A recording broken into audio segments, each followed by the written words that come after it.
Bonjour Nicolas Georgerot, RTL. D'abord juste une question sur Konaté. Est-ce que vous avez des infos supplémentaires sur le fait s'il peut être présent, si vous allez devoir vous en passer, voilà. Merci.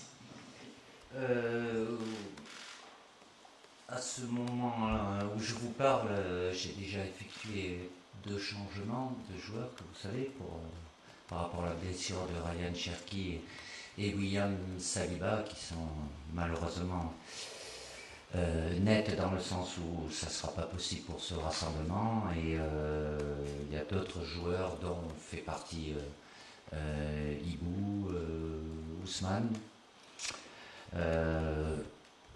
Et peut-être quelques autres aussi qui doivent être vérifiés par le doc légal à leur arrivée. Donc ils viennent là, mais j'ai pas les infos là, donc j'espère pas être amené à faire d'autres changements, mais c'est pas des soucis où c'est clair et net et ils seront pas disponibles, mais ça demande, comme je viens de vous le dire, vérification médicale. Bonjour Didier, Giovanni Castelli, la chaîne L'équipe. Il y a Hugo Ekitike qui va découvrir Léa. Est-ce que vous pouvez nous parler un peu de lui? Est-ce que vous êtes renseigné sur sa personnalité? Je sais que vous faites très attention à ça aussi. Et comment vous comptez l'utiliser? Merci beaucoup. Si vous l'utilisez, bien sûr. Ah ben, s'il est là, il est censé être utilisé, même si on ne sait pas comment ça va se passer sur les 2 matchs.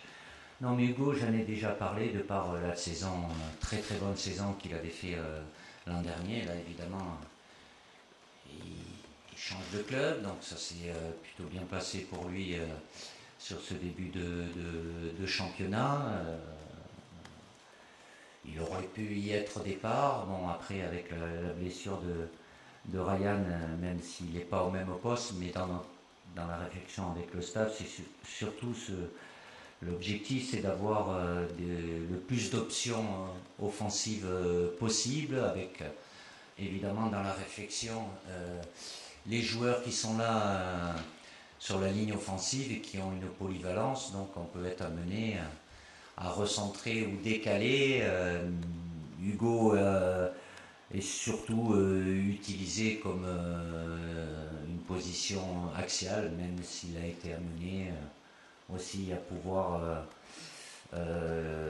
jouer sur un côté, plus le côté gauche, mais c'est avant tout un attaquant ancien. Donc, comme je viens de le dire, entre les joueurs qui sont là, ça peut amener à décaler un, mais d'avoir toujours. L'important, c'est d'avoir le plus d'options possible sur le premier match. Après, on ne sait pas comment ça peut se passer aussi durant ce premier match, mais. Donc les qualités qu'il avait, même si je ne l'ai pas pris dans la liste initiale, il a les mêmes, donc il va découvrir l'équipe de France A, et comme les 22 autres joueurs,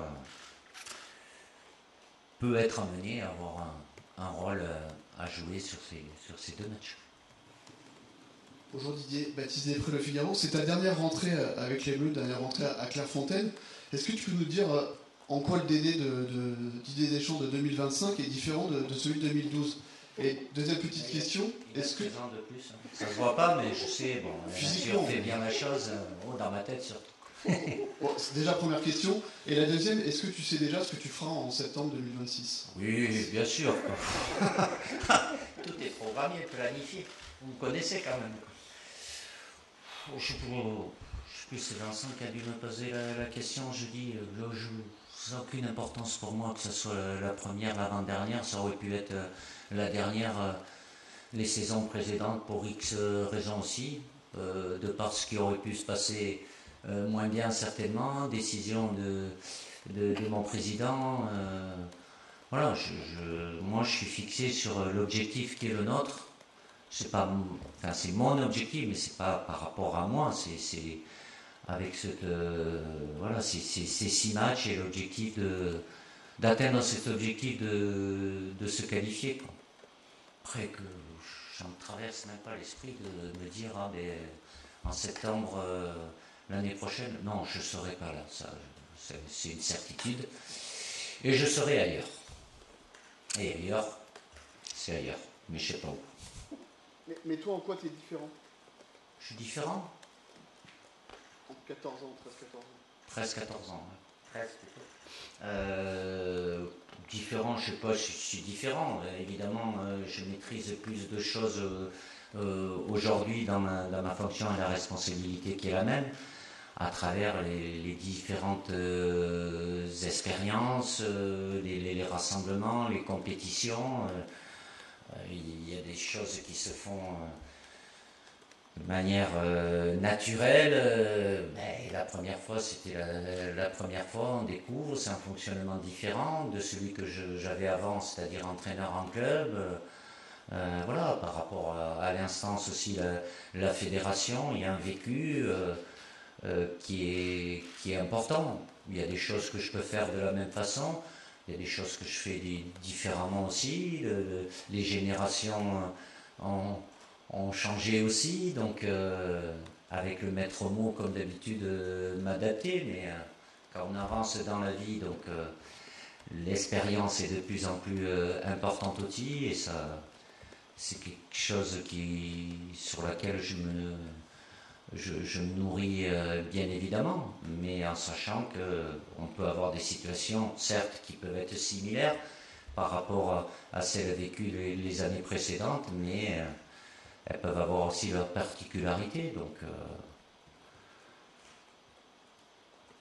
l'essentiel, c'est que je me sente toujours dans un bien-être et avec la même envie, la même énergie, la même détermination. Et quand un objectif est atteint, il y en a toujours un autre. C'est le sport qui veut ça, avec des exigences. Et cette adrénaline-là, c'est pas du stress, j'ai jamais eu de stress de toute façon. C'est cette adrénaline-là qui me plaît, et je pense que j'en ai besoin.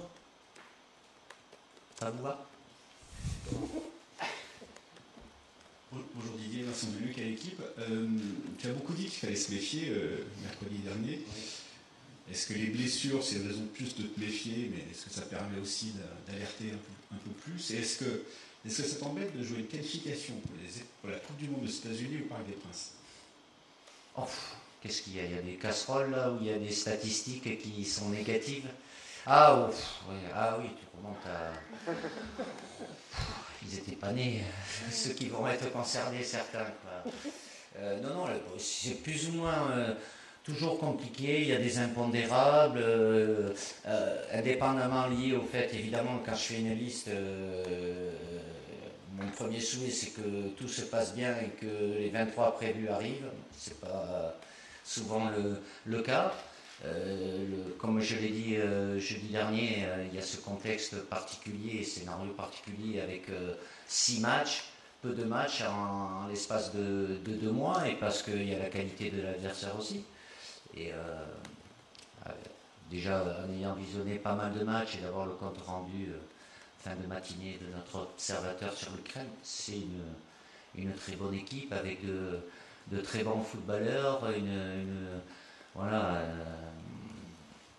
ils ont en eux le fait de représenter leur nation aussi, avec des joueurs certes qui peuvent peu jouer ou pas jouer dans leur club, mais ils dégagent beaucoup au-delà de la qualité technique et footballistique, voilà, beaucoup d'énergie par rapport au fait de représenter leur pays. Donc j'ai pas de crainte, mais je suis vigilant par rapport à ça, et surtout la qualité des joueurs qui composent cette équipe et les résultats qu'ils ont pu avoir aussi. Bon, ça s'est mal passé au match retour par rapport à la Belgique, même s'ils avaient gagné 3-1 le match aller. Il y a du répondant, il y a de très très bons joueurs, donc il faudra que nous aussi, en tenant compte des absents, des blessures, qu'on soit à notre meilleur niveau, parce que voilà,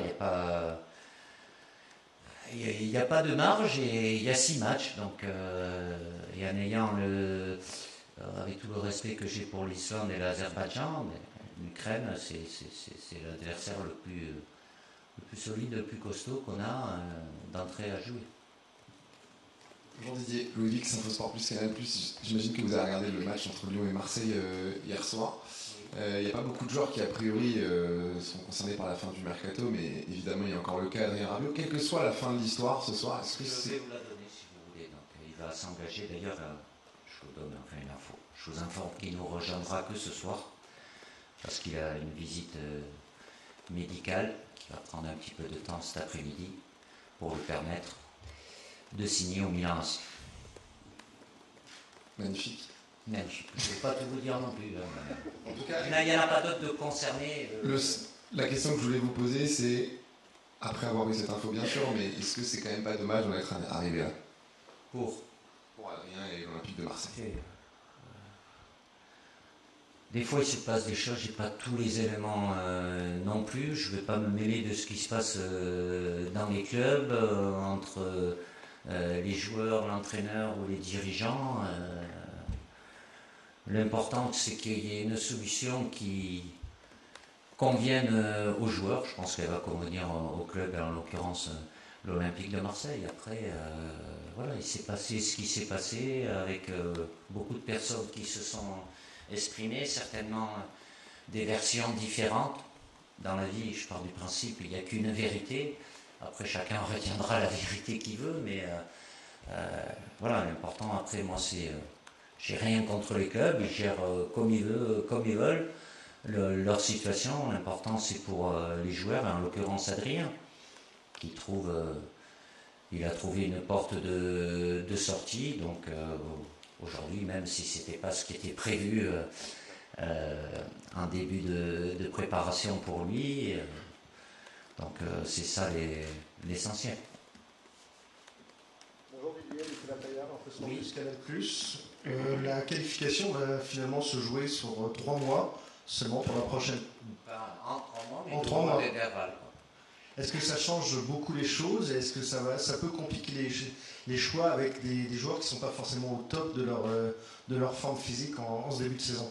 Et ça, c'est le constat très souvent en début de saison, et comme la rentrée, elle est tout début septembre, pour différentes raisons, mais avec des joueurs qui ont eu pas mal des préparations écourtées, des temps de jeu que leur entraîneur en club ont fait en sorte de répartir. Je vous l'ai dit jeudi, que les joueurs ne soient pas à 100% aujourd'hui, ça doit être valable aussi pour nos adversaires, mais c'est une évidence. Et même si on est en tout début de saison, ça n'empêche pas aussi d'avoir malheureusement des blessés.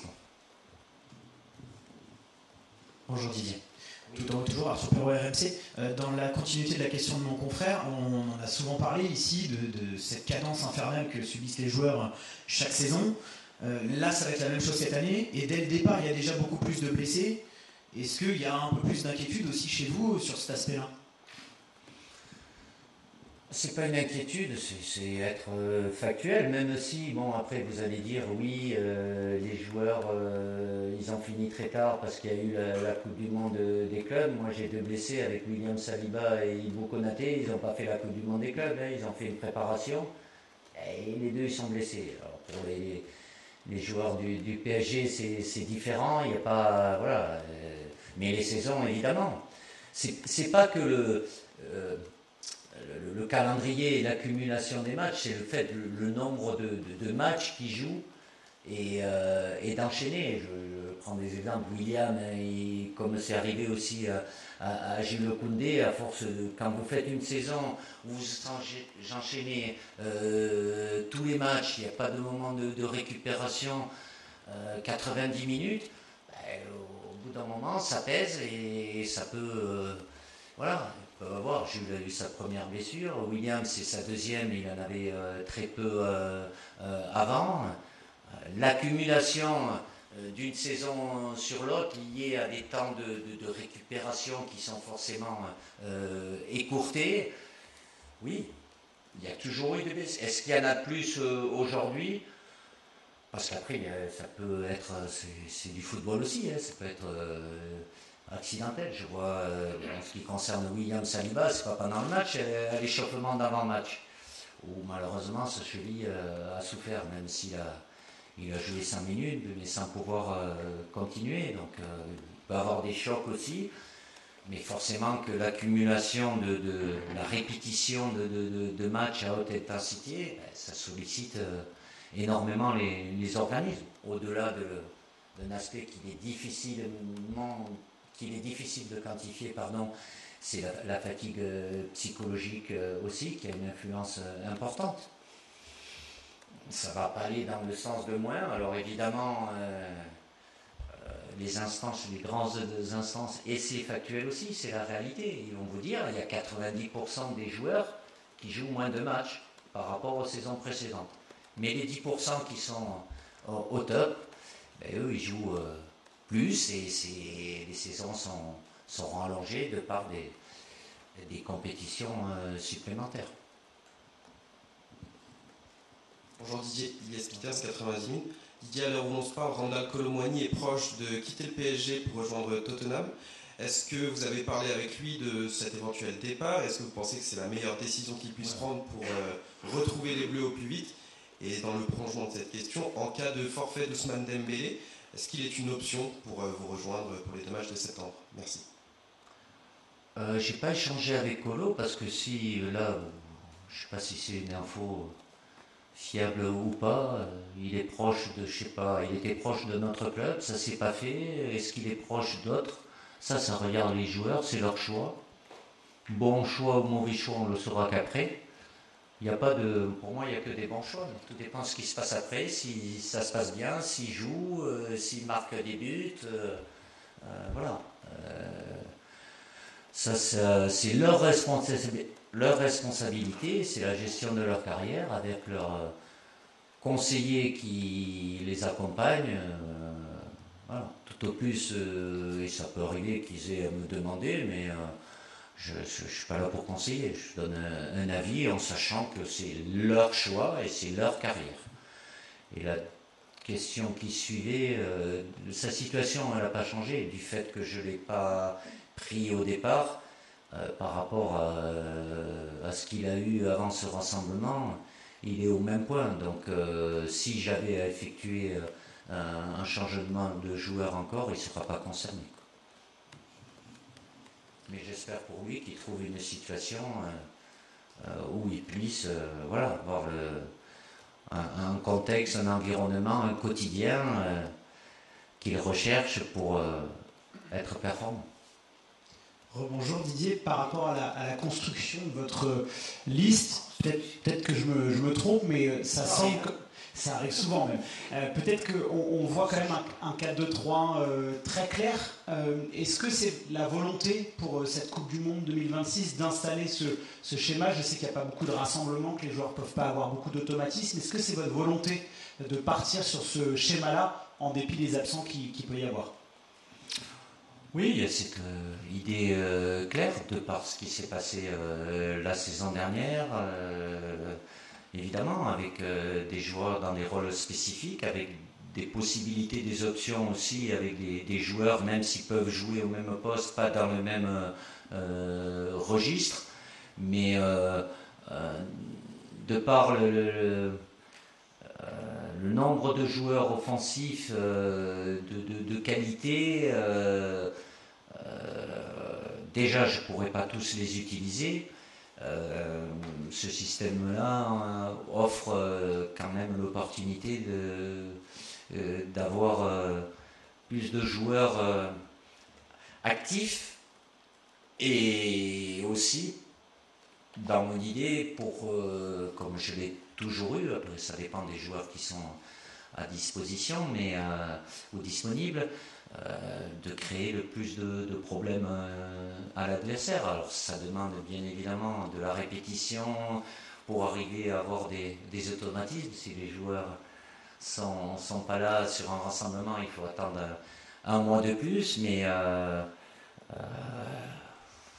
comme tout entraîneur sélectionneur, ce fameux équilibre qui est toujours fragile avec le ballon, il n'y a pas de souci. Mais les périodes où on l'a pas, les plus courtes possibles, faudra qu'on soit plus efficace, plus solide qu'on ne l'a été. Alors s'il y a tous les joueurs choisis dès le départ qui sont là, évidemment c'est des joueurs qui sont habitués, qui ont enchaîné les matchs. On a été confronté à ça au mois de juin avec les 3 défenseurs, avec Jules, Oupa et William qui n'étaient pas là. Bon, c'est l'Espagne en face, forcément. Déjà, c'est plus compliqué parce qu'il n'y a pas de repères et car il y a beaucoup de qualité en face. Voilà, ce qui nous a fait prendre pas mal de buts, trop de buts. Mais entre ne pas prendre de buts et pouvoir en marquer, l'option sera toujours de pouvoir en marquer, même si dans l'absolu, je ne suis pas convaincu qu'en mettant plus de joueurs, plus d'attaquants, on soit sûr de marquer plus de buts. C'est plus des automatismes et une animation offensive qui est plus difficile à déchiffrer pour notre adversaire. Bonjour Didier. Oui. Emmanuel Baranguet pour l'AFP. L'an dernier, à la même époque, tu parlais de réoxygénation. Est-ce que tu es OK si je dis que Michael Olise et Manu Koné sont les 2 joueurs qui ont le plus profité de cette réoxygénation et qui ont gagné leur galon? Et est-ce qu'on peut dire que tu prévois Olise pour être un peu le chef d'orchestre de ce nouveau système plus offensif dont tu viens de parler? Oui, ils peuvent avoir eux, même si Barco était là aussi, Désiré était là aussi. Évidemment que j'ai un groupe plus rajeuni depuis déjà la Coupe du Monde à Doha et avec l'arrêt de carrière de certains aussi, plus l'Euro. Voilà, même si au fil des années, j'ai toujours fait en sorte de préparer le futur, pas lointain, mais quand même. Alors là, ça a été peut-être un peu plus accentué. Je ne vais pas m'interdire de le faire non plus. Tout dépend des joueurs qui sont disponibles. Alors la qualité, oui, le potentiel, oui. Pour certains, ça met un peu plus de temps. Prenez l'exemple de Michael aujourd'hui qui est épanoui.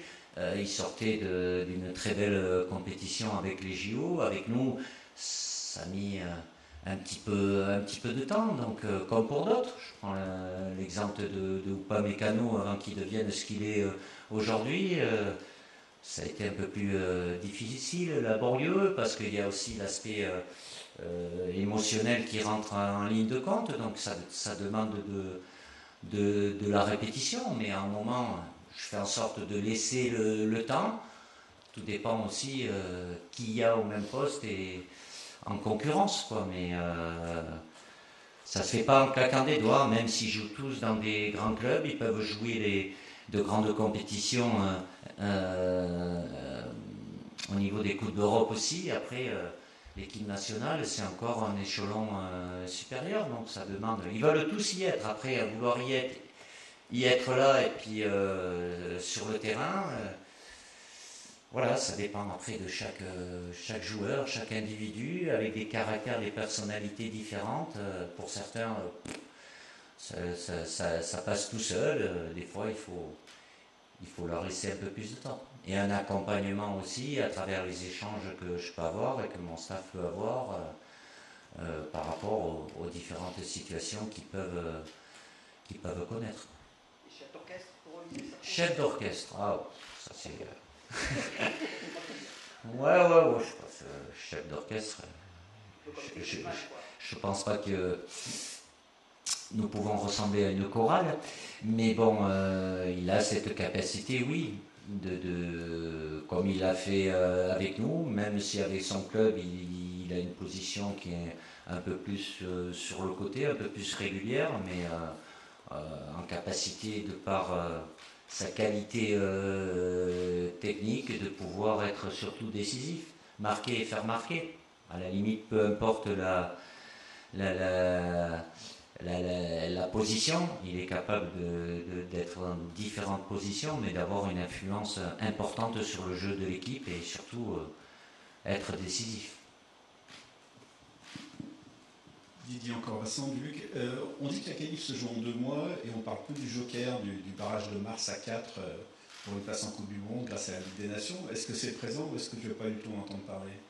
Aujourd'hui, ça fait pas. Si je commence, je fais tout pour que ça se passe du mieux possible.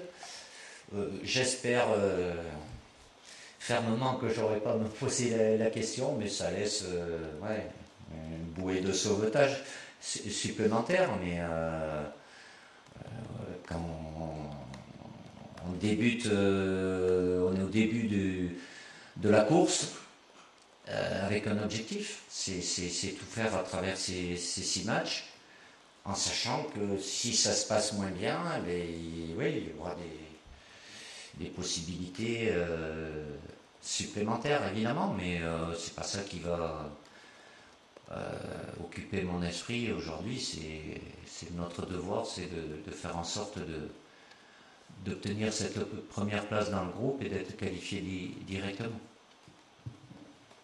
Une question sur l'un des 3 champions du monde 2018 encore dans le groupe, Lucas Hernandez, qui enchaîne un 2e rassemblement consécutif. Ça devait pas arriver depuis très longtemps. Quel regard vous portez sur les 2 dernières années qu'il a traversé, ces 2 graves blessures, sa capacité à revenir, ce mental qui le caractérise? Et est-ce que vous diriez que pour être dans le groupe pour la Coupe du Monde, il faudrait quand même qu'il ait un petit peu plus de temps de jeu en club cette saison ou pas? Vous m'avez souvent posé la question les uns et les autres par rapport au temps de jeu durant toutes les années. Alors il ne faut pas trop, mais quand c'est pas assez, il est dans un club où heureusement pour l'ensemble de l'effectif, il y a des matchs tous les 3 jours, donc quand il y a un match par semaine, c'est sûr que s'il rate 2 matchs d'affilée, 15 jours sans jouer, c'est plus compliqué. Mais Lucas n'a pas été épargné avec 2 graves blessures. Il est revenu, il n'est pas encore à 100% bien évidemment. Évidemment aussi que son mental est quelque chose d'important. Il a ça, c'est un combattant et c'est quelqu'un qui est très solaire et qui, voilà, même quand il n'a pas à jouer, il n'y a pas d'état d'âme ou quoi que ce soit, il est là pour le collectif. Déjà quand on en a une en méditant, une grave blessure, 2, ça demande encore du temps, donc forcément son corps lui demande des adaptations aussi, et puis il peut avoir de temps en temps, aujourd'hui c'est de pouvoir jouer même, allez j'allais dire 3, mais même 2 matchs en 3 jours, c'est peut-être encore compliqué pour lui, mais ça demande du temps. Il est là aujourd'hui, parce qu'en plus il a la spécificité d'être gaucher et de jouer dans la position même s'il peut aussi évidemment jouer en tant que latéral, mais d'avoir un poste qui maîtrise et où il est à l'aise, avec forcément de la concurrence aussi. J'espère que tout se passera bien pour lui, qu'il ait un temps de jeu suffisant, ça veut tout dire et rien dire, mais qui lui permette de garder sur le plan athlétique un bon niveau, mais en sachant que son entraîneur au quotidien est forcément obligé de s'adapter aussi pour pas qu'il soit en surcharge, donc l'équilibre n'est pas toujours facile à trouver, quoi. Bonjour Didier, Alexandre Lemarié pour le journal Le Monde. On a parlé des blessures, mais sur l'aspect mental, est-ce que pour les 6 matchs à venir, vous craignez un excès de confiance de vos joueurs face à des adversaires qui sont théoriquement plus faibles? Oui, ils sont tous plus faibles que nous si on suit tout le monde. Non, il n'y a pas d'excès de confiance, mais c'est lié aussi à l'environnement. De par ce qui a été fait, le statut qu'a l'équipe de France aujourd'hui, et se dire que c'est une formalité de se qualifier. Non, ça n'a jamais été une formalité, il faut en avoir conscience. Je l'ai déjà dit aux joueurs aussi, j'ai eu un discours au mois de juin, je leur rappellerai aussi qu'ils le savent. Et on voit aujourd'hui, à travers dans leur club aussi, des fois il y a des matchs, on pense mais... et c'est ça le haut niveau. Le haut niveau est impitoyable. Quand il n'y a pas, on fait un peu moins, voilà. Il y a beaucoup de sports où le plus fort sur le papier a 99% de chances de gagner. En football, sur un match, si on n'y met pas ce qu'on doit mettre de notre côté, on s'expose à d'autres difficultés. Donc c'est pas avoir de la crainte, c'est être juste vigilant et conscient que rien n'est fait et la qualification, il va falloir aller la chercher sur ces 6 matchs. Didier, quel conseil vous allez donner à Magnès Akliouche pour qu'il s'intègre facilement dans l'équipe de France, et qu'est-ce que vous lui conseillez pour son bizutage? Je ne donne pas de conseils, c'est pas mon rôle. En général, ils ont beaucoup de personnes autour qui les conseillent. Voilà. Après, je leur parle, bien évidemment, à tous, et quand c'est la première fois aussi.